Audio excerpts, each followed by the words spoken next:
தமிழ் புத்தாண்டு ஸ்பெஷல் முக்கனி பாயசம் எப்படி பண்ணுறதுன்னு பார்க்கலாம். ஒரு வானல் வச்சு 1 ஸ்பூன் சிறுபருப்பு, 1 ஸ்பூன் பச்சரிசி, 4-5 ஏலக்காய் 3யும் சேர்த்து நல்லா வறுத்து எடுத்துட்டு ஆற வச்சு ஊற வச்சுக்கோங்க.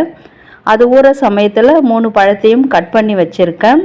நெக்ஸ்ட்டு ஒரு வானலில் என்ன பண்ணுறீங்க, கொஞ்சமாக நெய் விட்டு 4-5 முந்திரி பருப்பு போட்டு வறுத்து எடுத்துக்கலாம்.